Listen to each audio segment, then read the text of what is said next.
Maybe it's just me. I think right now in the gaming industry, it's perhaps one of the most exciting times that I've ever witnessed. Tech has been really driven forward over the past couple of months, and we've got the next generation Nvidia launches. AMD are poised to launch the Ryzen 5000 CPUs and RDNA 2 based GPUs. PlayStation 5 and Xbox Series X are literally right around the corner.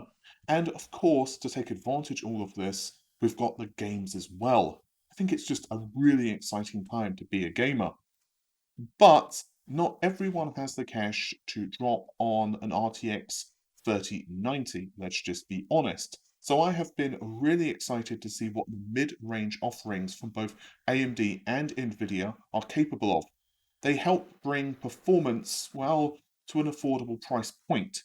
And so I'm going to be bringing you a look at the RTX, he says, trying to get it in focus, the RTX 3070 from Nvidia.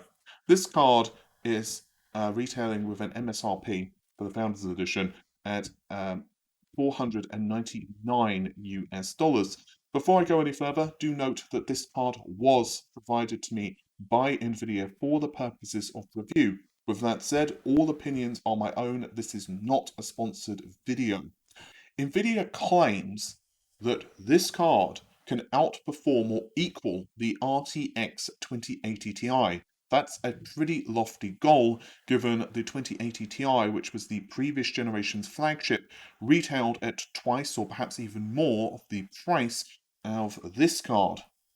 Now, Nvidia do know that there's a lot of pressure on them for Ampere, and getting the RTX 3070, which they know is one of the biggest sellers, the 70 range generally is, has been very important. This is particularly true given gamers generally hold on to cards for 2 generations. This is pretty typical for AMD and Nvidia, and facing very stiff competition, let's face it, from AMD, there's a lot of things that they do need to get right for Ampere. So, without further ado, let's have a look at the aesthetics of this GPU, the specifications, and then we can start to delve into how the card actually performs. The card is noticeably smaller than the RTX 3080 Founders Edition, feeling a little bit like you're holding its little brother in your hand. The biggest difference of the two, aside from the size, if you have a casual glance, is that the RTX 3070's two fans are facing in the same side of the card, compared to the RTX 3080 Founders Edition, which has fans on the opposing sides of the GPU. Nvidia call this design a flow-through design, and it claims it helps push air throughout the rest of the PC chassis and keeps the GPU quieter. I have to say that in my testing, the GPU was whisper quiet even under load, and I'll be testing this a little more extensively in a future video of whether it does help case temperatures. But in terms of GPU temperatures, we'll discuss those more extensively in a moment when we get into overclocking. The left fan pushes out air through the bracket vent, i.e. expels it outside of the case, using the large vent above the I.O. port of the GPU. Speaking of the I.O., might as well talk about that for a moment. There's the expected DisplayPort 1.4 standard supported, and also there's 3 of these connectors and a single HDMI 2.1.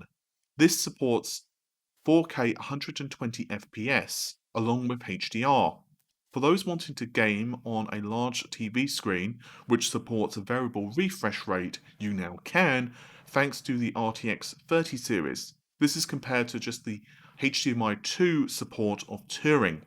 The right fan of the GPU pushes air through the card over the exposed fins, helping to cool it, and then to the top of the case, where it then flows over memory and other components, eventually being expelled through the case's exhaust fans.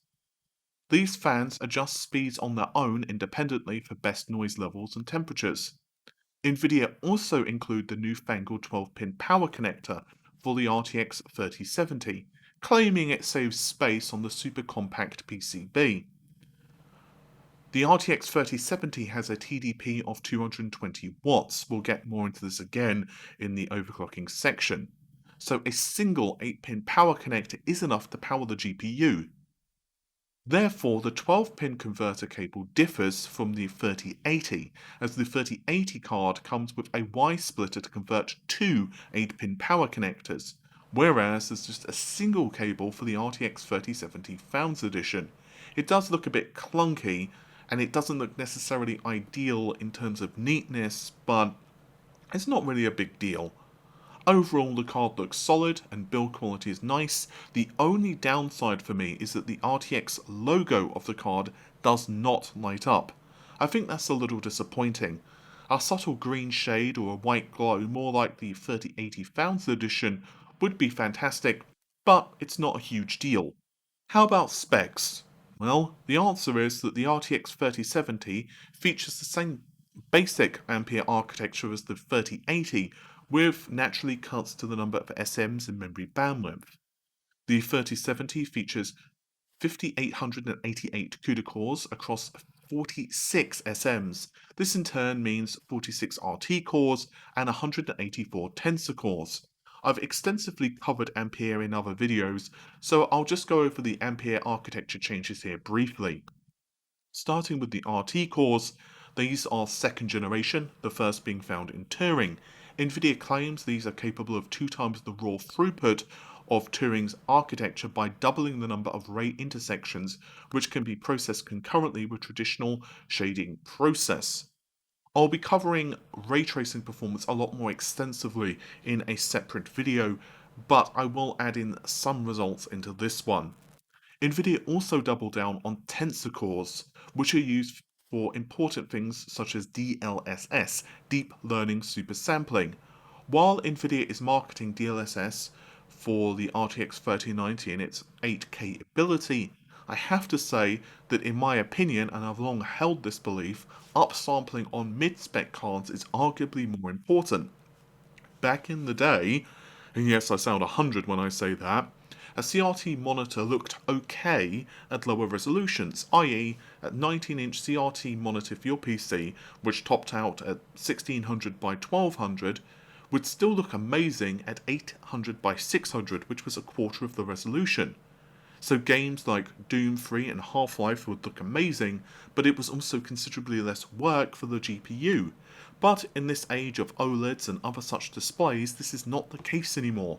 Running games at lower resolution look, quite frankly, terrible on these displays, and also leaves upscaling down to the display, which can add lag. Just like consoles then, upsampling is going to be a really important thing as we move forward. Nvidia's technology is DLSS, basically using Nvidia's neural network technology, which is trained on ultra high resolution reference images to upsample the game from a lower internal resolution. For example, you could game at 720p internally and then upsample to 1440, or 1440 to 4K. You can even upsample from a low-res 720p say all the way up to 4K, although naturally quality varies. I've already put together a DLSS video before, which I will link in the description, but now Nvidia have this update to upsample from even lower resolutions. I'll put out another update to this going more in depth. Okie dokie, we know what the specs are, we know how it looks, how does it perform? We'll be testing this card against an RTX 3080, so you can make the decision of if you want to throw the extra couple of $100 Nvidia's way or an AIB partner's way to pick up the faster GPU. We'll be testing against the RTX 2080 Ti, given that's what Nvidia are claiming, that it's as fast or faster than an RTX 2080 Ti. A GTX 1080, because I know a lot of people are still rocking Pascal, and GTX 1080s are also pretty good comparisons against a couple of AMD GPUs as well, such as the Vega series, and we'll also throw in a couple of different AMD GPUs too. Do note, I do not have as many AMD results, unfortunately, because I don't have as many AMD samples, but I think you'll get at least a very good indicator of how this card does perform against RDNA 1. We're also going to be running an Intel 10900K, which is overclocked, 32 gigabytes of RAM. Games are on separate SSDs to the OS, on all of those on NVMe SSDs, and we're going to be testing at 1440p and 4K. there's very little reason at all that you would purchase one of these GPUs for 1080p, because even 1440p, in many cases, yeah, the GPU is just sitting there idle because the cards are so damn fast. So there's very little point at all running one of these, at least in my opinion, at just 1080p. I also wanted to throw in RTX results too, as if you are picking up one of these GPUs, there's a very good chance that you'll want to experiment with ray tracing and DLSS. After all, you've got the features, you might as well. And unfortunately, I can't test PCIe 4. I would have loved to have tested this with my Ryzen 3700X, but the system is pretty much all torn down at this point, and I had considered like rebuilding it, but as of the time I'm recording this, Zen 3 is right around the corner, so it's an awful lot of work, and I'm kind of on a time constraint with the review. So that will be in the future. We'll be testing PCIe 4 scaling, and we'll also, of course, test how this GPU, as well as the RTX 3080, fare on Zen 3 versus the Intel 10900K.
Righty ho, you just spent 500 US dollars on a graphics card. What's the first thing you do? Play games? Of course not! You overclock the damn thing. I used MSI's Afterburner for overclocking, and maybe I'll investigate this a bit more, as I'm fairly sure I could get more mileage out of this card with undervolting the core. But, as I said, I'm running, well, with a tight schedule for this review, so here are some quick and dirty overclock results, as well as power measurements and temperatures. Using MSI's Afterburner, the power limit is 109%, so I started there and started playing around with the sliders. Unfortunately, I could only squeeze an extra 90 MHz out of the core slider, so with this, the GPU would hit around 2000 MHz to 2100 MHz depending on load. Memory is a totally different story. And I actually thought the memory overclocking of this card was actually broken initially. 500 MHz came and went, 700 MHz came and went, 1 GHz came and went, and at this point, I stopped absently just paying absolutely no attention and letting the benchmark run, and actually paid attention to whether it was affecting memory clocks, and the answer was yes, it was. Eventually, I topped out at 1200 megahertz. Something does tell me that my card is probably not um, the highest pinnacle of overclocking. I wouldn't be surprised if AIB cards, for example, would go even higher, but I only have one sample here to test, but I can say that 1.2 gigahertz was something I achieved very easily. It definitely increases memory bandwidth, which could be nice in 4K results.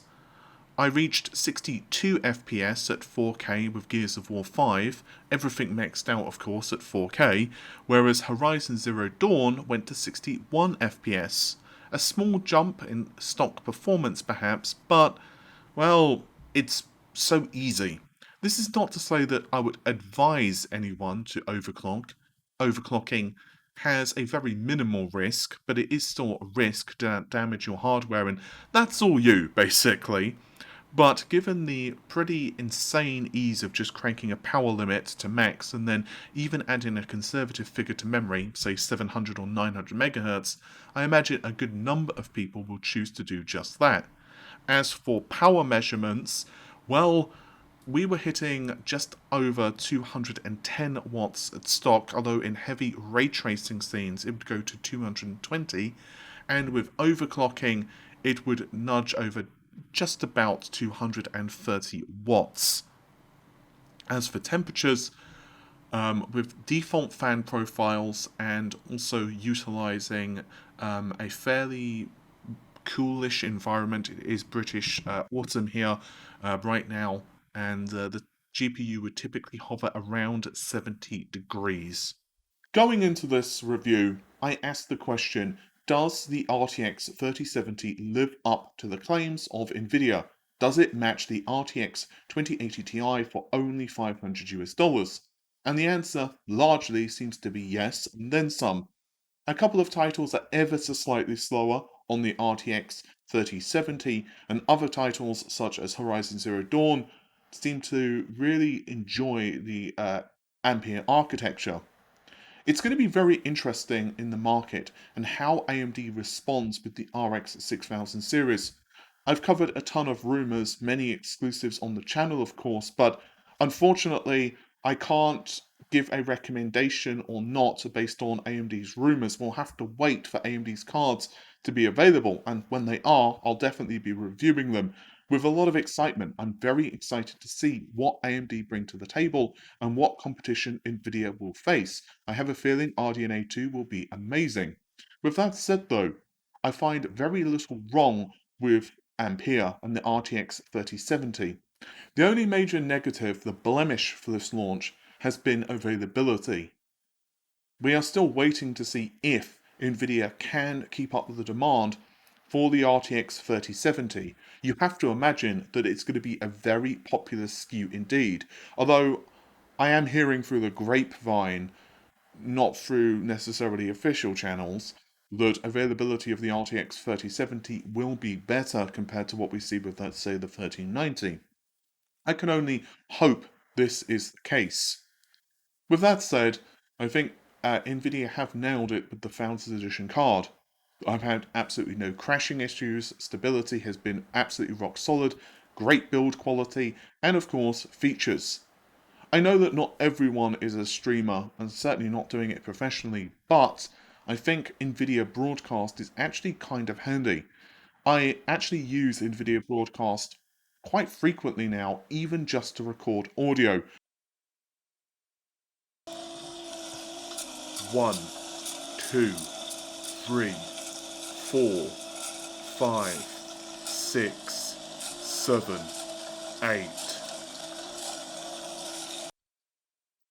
9, 10, 11, 12, 13, 14, 15. With the noise reduction and removal, just absolutely invaluable, and does a great job if, let's say, an ambulance is kind of going off in the distance, or a motorbike decides to go past your house at just that worst possible time, it's quite good for doing stuff like that. As for background removal for video, well, you can kind of see some of the results here. It does a pretty passable job, and you can definitely get better professional quality setups if you are willing to spend the money. And obviously, if I was to set up a green screen, it would do even better. But again, that's investment. What Nvidia have here, quite honestly, is a free, no real configuration issues at all. You just click a couple of things and bang, it's good to go. And I think that's very important. So again, I don't think there's much more to say about the card. Yeah, it gets a recommendation for me. I'll be very excited to see what AMD bring to the table. But Nvidia have certainly brought out a really nice card here, and I'm looking forward to seeing what the RTX 3060 series also brings to the table. The normal stuff, if you have enjoyed the video, subscribe of course to the channel, drop a like on the video and definitely share it, and I'll see you soon. Take care of yourselves. Bye for now.